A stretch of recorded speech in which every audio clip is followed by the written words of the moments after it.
একজন মুমূর্ষু রোগীকে বাঁচাতে রক্তের প্রয়োজন, রক্তের গ্রুপ এ পজিটিভ। যারা রক্ত দান করতে আগ্রহী তারা এই নাম্বারে যোগাযোগ করুন। ফেসবুকে মাঝে মাঝে এরকম নিউজ আসে না নাই?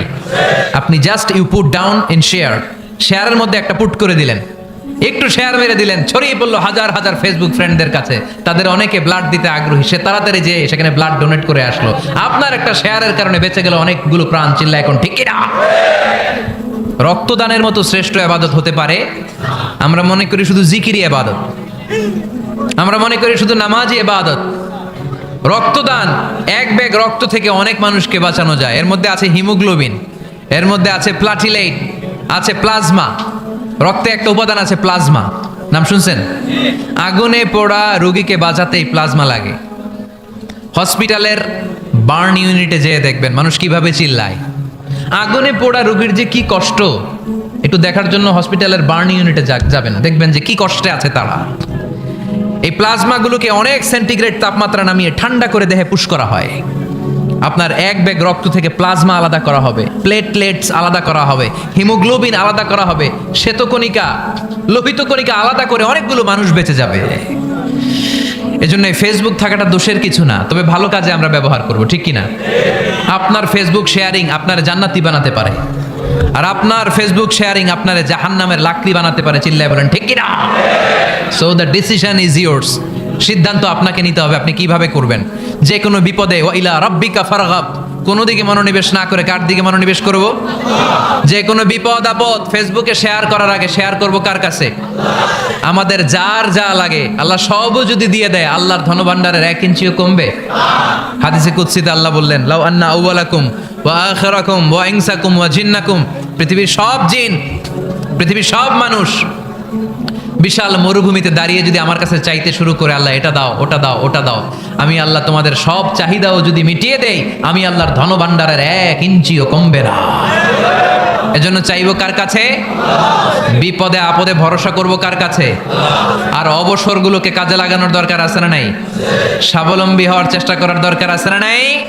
ফা ইন্না মাআল উসরি ইউসরা, ইন্না মাআল উসরি ইউসরা। নবী হে, কষ্টের পরেই আছে সুখ, দুঃখের পরেই আছে আনন্দ। সব সময় মানুষের সময় একরকম কাটে না। এজন্য আমরা তাওয়াক্কুল করতে চাই একজনের উপর, তিনি কে? আল্লাহ আমাদের সবাইকে কথাগুলো বোঝার ও আমল করার তৌফিক দান করুক। আমরা পড়ি আমিন। আপনারা ওঠা বসা করতেছেন কেন? কিন্তু আমরা দুঃখ কষ্ট বেদনা কিছু একটা হইলেই সবার আগে আল্লাহরে শেয়ার করার আগে ফেসবুকে শেয়ার মেরে দিই। আছে না নাই? আপনাদের ফেসবুক অ্যাকাউন্ট আছে নাকি? কার কার আছে দেখি?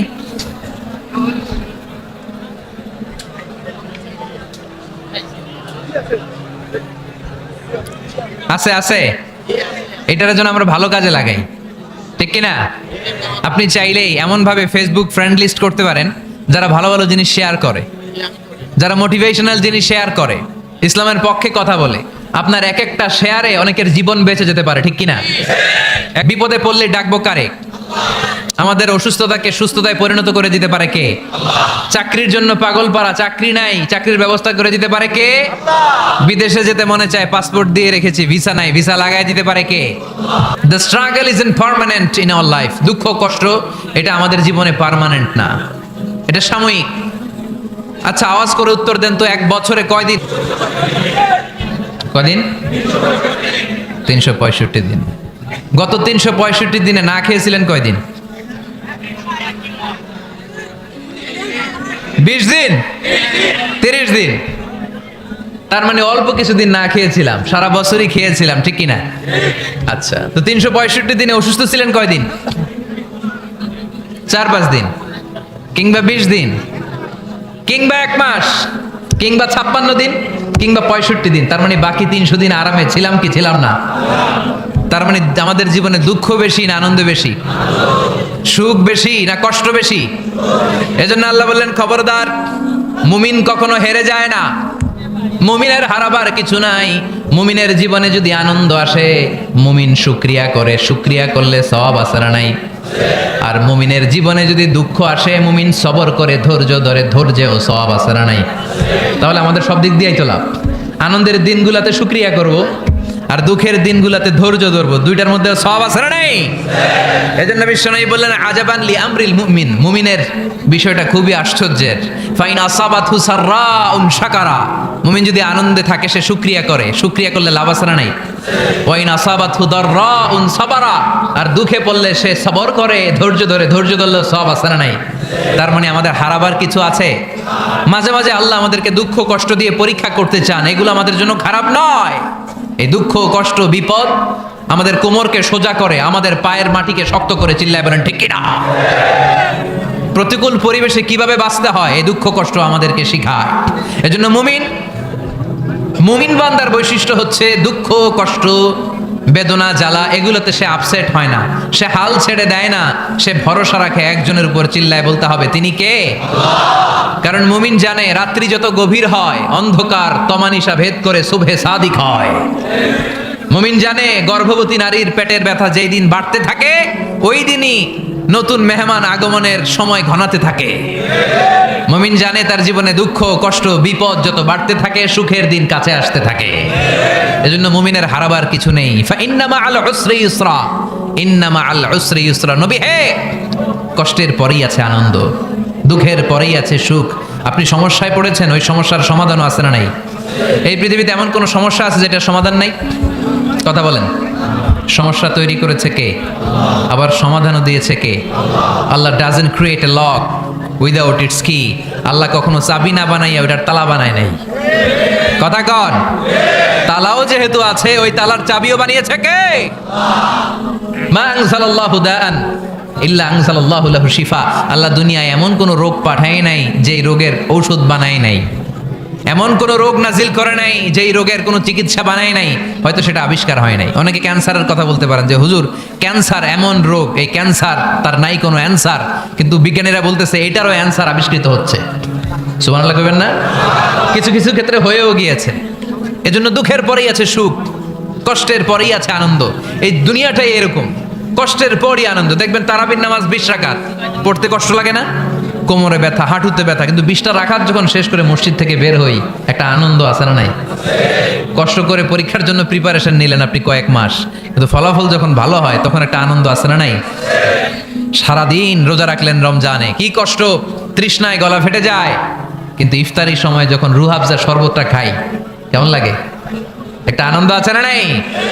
এজন্য আল্লাহ বললেন فإن مع العسر يسرا إن مع العسر يسرا। ও নবী, কষ্টের দিন মক্কায় অল্প কিছুদিন, মদিনাতে আনন্দের দিন অপেক্ষা করছে। আমাদের জীবনে যদি দুঃখ কষ্ট আসে আমরা ধৈর্য ধরবো, তাওয়াক্কুল করবো একজনের উপর, তিনি কে? কারণ আমরা বিশ্বাস করি কষ্টের দিন এটা চিরকালের জন্য নয়, সামনে আনন্দের দিন আমাদের জন্য সেট করে রেখেছে কে? বিশ্বনবী একাধারে যেমনি মসজিদে নববীর ইমাম ছিলেন, পাশাপাশি মদিনার রাষ্ট্রের প্রেসিডেন্ট ছিলেন, ঠিক কিনা?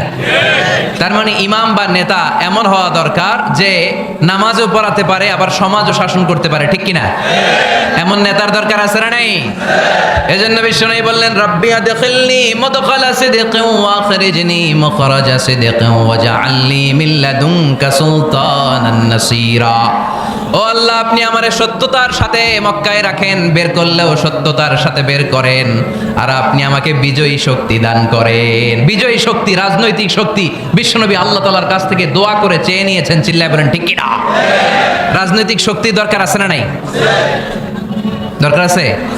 তা আস্তে করে বললেন কেন? রাজনৈতিক শক্তি থাকার দরকার আছে না নাই? দেখেন বাংলাদেশ সৃষ্টি হয়েছে কত সালে বলেন? কত সাল? বাংলাদেশের বার্থডে কবে? 1971-এ। এই 71 সালের পর থেকে আমাদের বাংলাদেশে সুদ আছে না নাই? কিন্তু সুদের বিরুদ্ধে ওয়াজ আছে না নাই? আলেম ওলামারা আজীবন সুদের বিরুদ্ধে ওয়াজ করছে। আমরা ওয়াজ আগে করতাম, এখন করতেছি, সামনেও করব, মাগার সুদ মরবে না। এর কারণ যেটা আইন করে প্রণয়ন করা হয় ওইটা ওয়াজ করে মারা যায় না, ওইটারে আইন করে নষ্ট করতে হয়, চিল্লায় বলেন ঠিক কিনা? আমি সারা জীবন সুদের বিরুদ্ধে ওয়াজ করলে সুদ যাবে না, কিন্তু দেশনেত্রী মাননীয় প্রধানমন্ত্রী যদি কালকে ঘোষণা দেয় বাংলাদেশের কোনো ব্যাংকে ব্যাংকিং ফিনান্সিয়াল ট্রানজাকশনে কোনো সুদ চলবে না, তার পরের দিন থেকে বাংলাদেশে কোনো সুদ থাকবে না, চিল্লায় বলেন ঠিক কিনা? এজন্য সাইয়েদনা ওমর ফারুক বলতেন ইন্নাল্লাহা লা ইয়াযাউ বিল কুরআন মা ইয়াজাউ বিস সুলতান, আল্লাহ মাঝে মাঝে ক্ষমতার মাধ্যমে এমন কিছু করে যেটা আল্লাহ কোরআনের মাধ্যমেও করে না। চিল্লায় বলেন ঠিক কি না? কালকে যদি ঘোষণা হয়ে যায় 5 ওয়াক্ত নামাজ যদি না পড়া হয় 5 বেত। কয় বেত? চেয়ারম্যান না পড়লে চেয়ারম্যানের পিছনে 5 বেত, এমপি না পড়লে এমপির পিছনে 5 বেত। কথা বলেন। মাননীয় প্রধানমন্ত্রী যদি এটা ঘোষণা দিয়ে দেয় যে কালকে থেকে নামাজ না পড়লে 5 বেত, এটা সবার জন্য এই আইন। একটা বেনামাজি খুঁজে পাওয়া যাবে? সব কই দৌড়াবে মসজিদে, অজু থাকলেও দৌড়, না থাকলেও দৌড়। কারণ মায়ের উপরে কোনো ওষুধ আছে? কথা বলেন। কারণ মায়েরে ভিটামিন আছে, মায়েরে কি আছে? এজন্য ইন্নাল্লাহ লা ইয়াজাউ বিল কুরআন মা ইয়াজাউ বিস সুলতান, মাঝে মাঝে আল্লাহ ক্ষমতা দিয়ে এমন কিছু করে যেটা মাঝে মাঝে আল্লাহ কোরআন দিয়েও করে না। এজন্য অনেক নবীকে নৈতিক বিজয় দান করলো, বিশ্ব নবীকে শুধু নৈতিক বিজয় নয়, পাশাপাশি রাজনৈতিক বিজয়ও দান করেছে কে? তিনটা নেয়ামতের ঘোষণা দিয়ে আল্লাহ বললেন, আলাম নাশরাহ লাকা সাদরাকা ওয়া ওয়াদা'না আনকা বিজরাক আল্লাযী আনকাদা যাহরাক ওয়া রাফা'না লাকা যিকরাক। পড়েন সুবহানাল্লাহ। নবী হে, আপনার মর্যাদা আমি অনেক বাড়িয়েছি। আপনার কথা শুধু মুসলমানেরাই বলে না, হিন্দুরাও বলে। আছে না নাই? গতকাল এক হিন্দু ভাই আমার হাতে হাত রেখে শাহাদা বাক্য পাঠ করে গাজীপুরে মুসলমান হয়ে গেছে। বিশ্বনবীর কথাগুলো যখন তারা শোনে, তারা নিজেদেরকে ধরে রাখতে পারে না। আপনারা মহাত্মা গান্ধীর নাম শুনেছেন? তিনি ভারতের অবিসংবাদিত নেতা। বিশ্বনবীর ব্যাপারে কমেন্ট করেছেন যে এরকম নেতা পৃথিবীতে আর দ্বিতীয়টা কখনো হবে না। মহাত্মা গান্ধী কি মুসলমান না হিন্দু? গোটা বিশ্বের খ্রিস্টানরা বিশ্বনবীকে নিয়ে এখন মাতোয়ারা। মাইকেল এইচ হার্ট খ্রিস্টান, একটা বই লিখে গোটা বিশ্ব কাঁপিয়েছেন, দি 100 ranking of the most influential people and person in the world. পৃথিবী কাঁপানো 100 জন মনীষীর জীবনী নিয়ে একটা বই তিনি করেছেন। এই 100 জন মনীষীর জীবনীর মধ্যে যাকে নাম্বার 1 তিনি করেছেন, তিনি হচ্ছেন আমার নবী, আপনার নবী, পেয়ারা নবী, বিশ্বনবী মুহাম্মদুর রাসূলুল্লাহ সাল্লাল্লাহু আলাইহি ওয়াসাল্লামের। মাইকেল এইচ হার্ট কি মুসলমান? সে একজন খ্রিস্টান। তার মানে ওয়া রাফা'না লাকা যিকরাক, বিশ্বনবীর সম্মান শুধু আমাদের মুখ দিয়ে প্রচারিত হয় না, ইহুদি, খ্রিস্টান, বৌদ্ধদের মাধ্যমেও বিশ্বনবীর সম্মানকে বাড়িয়ে দিচ্ছে কে?